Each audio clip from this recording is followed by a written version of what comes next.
You made the move. Or maybe you're about to. Or maybe you're still in it, showing up, performing, delivering, while something quiet in the background keeps saying, this is not it. Either way, something has shifted and you can't unknow it. Here's what nobody tells you. The landing strip is a little rocky once you come down from the high of accomplishment.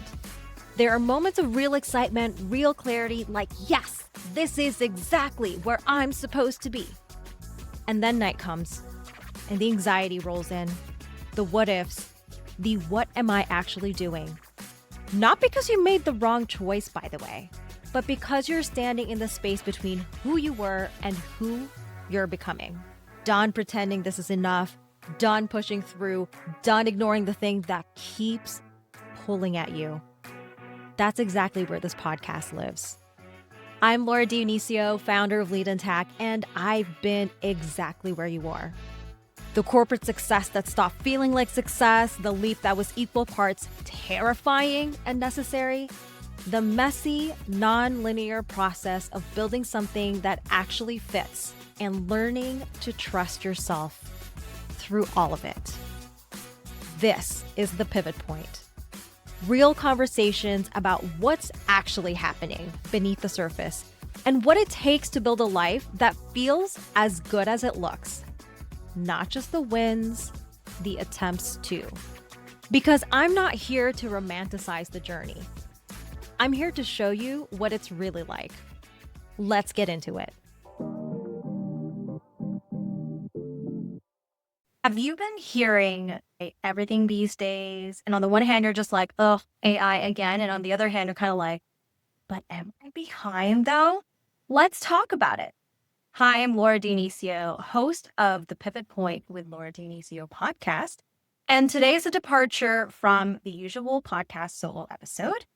This is the Pivot Tool episode where I get a little bit more technical for those of you like me who just want to nerd out. And today I wanted to talk about AI.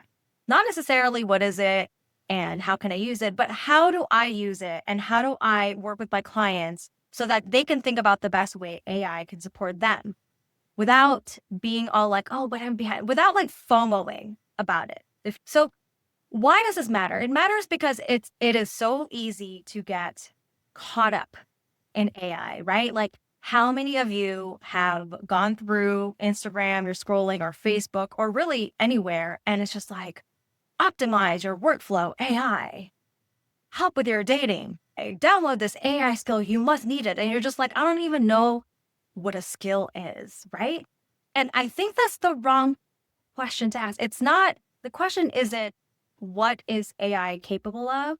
It's, how can it support me in my life right now? Because sometimes I call it like the squirrel syndrome, the movie Up. It's so easy to have a squirrel moment with AI, right? Some social media influencer or someone who's really good in sales, like sells you this idea that this one AI skill is going to change your life.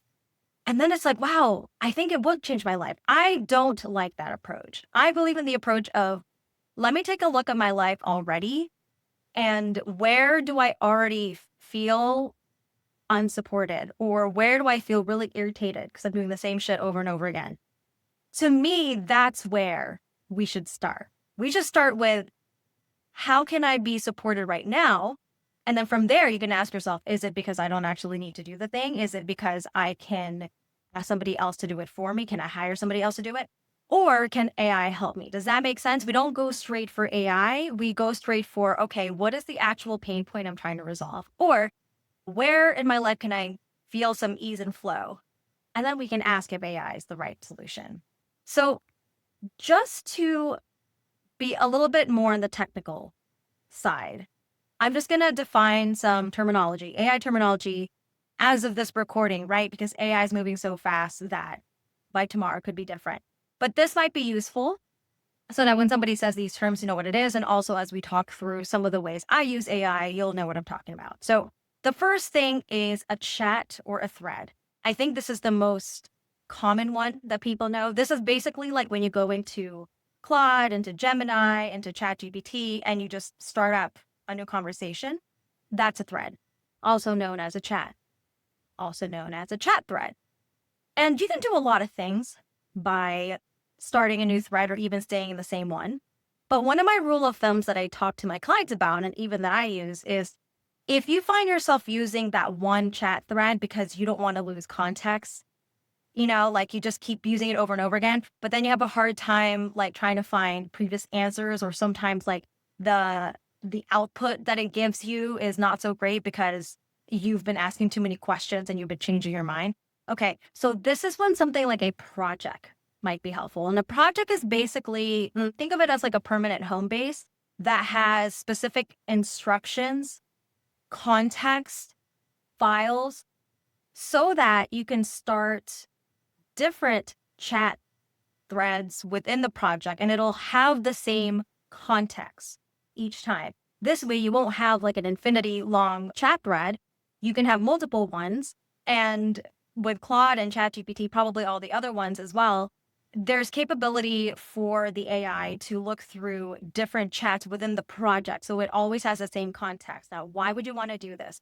For organization purposes. So, for example, if I have a project called Hot Bod, Strong Quads, where it's all my fitness and nutrition, maybe I have a thread specifically on helping AI calculate macros to make sure I hit my protein goals. Maybe I have one that's specifically on my exercise routine. Maybe I have one that specifically looks through my calendar and basically helps me figure out like when to best go to the gym based on what I have going on. But that way, there's like 3 distinct threads so that I won't have to keep scrolling to find like whatever answer it gives me. So a skill, I love skills. A skill is basically you can train AI, and I use Claude for this. I'm not sure if ChatGPT at this point has the ability to create skills, but a skill is basically, think of it this way. If you're doing the same shit over and over again and you're tired of it, you're like, I wonder how I can feel supported. AI can probably do this. And you don't have to know the answer if AI can do it or not. This is the magic of AI. You can ask AI, can you help me with my task? So I'll give you an example. One of my favorite skills to use on the daily is the skill I have called Aligned AF. What it does for me is it basically looks at both my personal and my work calendar. And then it looks at, I have specific themed days for myself as an entrepreneur. It just helps me stay focused. So it looks at that. And then it looks at my Asana board. This is my project management tool that I use with my team. And then based on all that, it does some fun stuff. And then it tells me, hey, since today, CEO day, this is time for you to do your planning for your podcast schedule, your strategy for your social media, etc. And then it'll take the specific task in Asana and show me in there. And it's super helpful. So why didn't I decide to do this? Because the thing I was doing over and over again every day is I was taking 15 to 20 minutes trying to reorient myself. Like, oh, today is a podcast recording day. Like, what do I need to do? Let me look at my inbox. Let me do this. Let me do that. So I'm like, you know what? I don't want to take the time, 15 to 20 minutes every day to do this. I'm going to create a skill. So that's a skill. A skill is basically a way for based on your instructors and parameters to use logic to perform specific set of tasks. That's the more technical definition. So that's why I wanted to give an example, because I feel like if I just explain the technical definition, it's like, I don't know what that means. Okay, so an agent, this is what got me confused.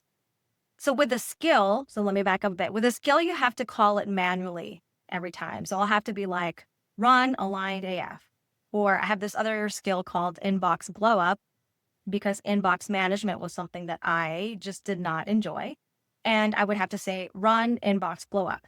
Now, if I wanted that particular skill to run without me having to manually indicate that I wanted it run, for example, I wanted it to be run, I don't know, every Monday through Friday at 8:30 in the morning, that's when I create an agent. So an agent basically allows me to instruct AI to run a skill or maybe multiple skills at a specific time, like without my input. So do you need to know these terms in order to have I work for you? No, because I certainly did not. I was creating skills and agents without realizing what the difference was between the two. So the only reason I'm giving you the definition is so that you're aware. But then again, maybe by the time this podcast airs, the definitions may be completely different. That's something to keep in mind with AI as well. I think it's really important not to feel like you have to be an expert before you start using it, because AI is changing so much. And the thing that's important is, can you learn quickly? Can you let go of the idea that you need to basically have all your ducks in a row before you start trying? That's really the name of the game. Okay. Here are some 4 questions that I tend to ask myself, because I have gotten a lot of questions of like, how do I integrate AI into my daily work? Or what is the best use of AI as a business owner? And for me, it's that question differs person to person. So I wouldn't ask specifically, how can I use AI in my daily workflow? I would start with, what problem am I trying to solve?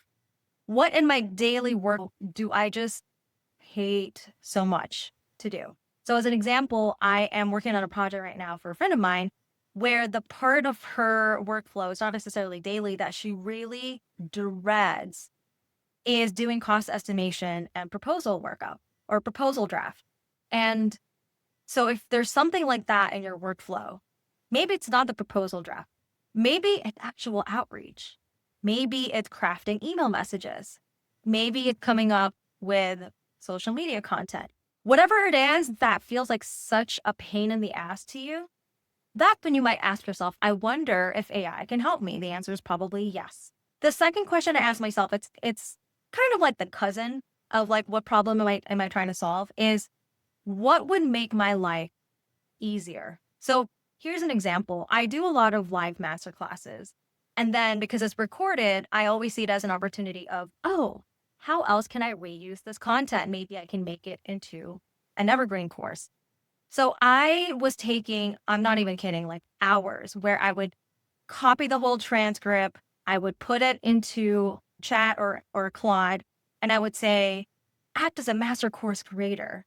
How would you break down this live masterclass as an evergreen with the intended audience of this, and maybe with just clips no longer than 10 minutes? I would just have like a hefty prompt, but I would do it every time, and it would take me a couple hours, probably longer, just to figure out if it was viable for me to turn that live masterclass into a course. So, what would make my life easier here? I created a skill called masterclass to course. And within this skill, I basically taught it the way my mind worked, which is, who's the intended audience? The role that this AI is playing is master course creator. What is the call to action? What is the intended length per video? And like that kind of thing. So that's an example of how can I make my life easier. So I was just like, yeah, AI can make my life easier. I mean, the other way I could make it easier myself is basically assign my BA to it, perhaps, or like hire someone to do it. So those are other options, but I didn't want to do that. I was like, I think AI can do it because I already knew the process. Like I had the process in my head. I just needed it to be repeatable. So AI is great for that. The other question that's worth asking, instead of what is the best AI skill for business owners, period, is, what are the manual tasks I dread doing over and over again? For me, it was checking my inbox. This was such a pain. I had inadvertently signed up for like, I don't know, what feels like a million newsletters. And I didn't necessarily want to unsubscribe, but at the same time, even when I started to unsubscribe, it just felt really overwhelming. So then I was like, I wonder if AI can help. Again, AI isn't the only way I can manage this. I could put in my, I don't know, like a daily task for myself to spend an hour doing it, but I did not want to do that. I could ask my team to do it, but I would prefer they do something else. So then I was just like, you know what? AI would be good for this. And then the other question I like to ask myself, because here's the thing, sometimes creating skills in AI or even asking if it's possible feels like a pain in the ass in and of itself, right? When I feel this way, I ask myself, how do I feel about doing this task manually forever? How would I feel if that were the case? And how would I rather feel? What would it be like if I could create an AI skill, or maybe it's creating an AI project that would just help me out and I don't have to do this task manually anymore? So once I feel like, oh my God, that would be amazing, then I'm like, all right, then I can take the time to figure out how to do this or to find someone who can help me. Okay. So what I walked you through maybe is not what you were thinking. Maybe you were like, I just want you to give me the answer. But I want to basically bring to mind this old proverb that I'm sure you've heard before, which is give a man a fish and you'll feed him for the day. Teach a man to fish and what is it? The whole learn to feed himself throughout his life. I don't remember the exact proverb, but you get the point. I think it's more important to teach the mindset of how AI might support you rather than getting into the technical nitty gritty of here's how you create a skill. Because you will learn more coming up with a real life application for yourself of how your life can be made easier and then creating the skill on your own than if I were to just walk you through the technical details of how to create something. However, having said that, if you are like, no, but really, Laura, I would rather that you just do the thing for me, then book a free 20-minute clarity call. And I'm happy to help you in how to have an AI-enabled business that makes sense for you. You can book the call at www.leadintact.com/. And with that, I trust that this has been useful. Go listen to this over and over again. Listen to this when you have an aha moment of like, oh, this is how AI can help me. And with that, I will talk to you next time. Bye for now. If this episode hits something in you, good. That's not an accident. The discomfort you're feeling isn't a sign that something's wrong with you. It's a sign that you're done. Done living in the done waiting for it to magically feel better. Done being really good at a life that doesn't actually fit you anymore. And if good enough stopped being good enough a long time ago, that's exactly who I work with. I'm Laura Dionisio. I'm a coach for high achievers who are done pretending that checking the boxes is enough and are ready to do something about it. If that's you, let's talk. Book a free clarity call at leadintact.com/booking. We'll figure out together what's actually going on and what your next aligned step looks like. And if you're not quite there yet, that's okay too. Subscribe so you don't miss the next episode. Share this with a friend who needs to hear it. You probably already know exactly who that is. And with that, I'll see you next time.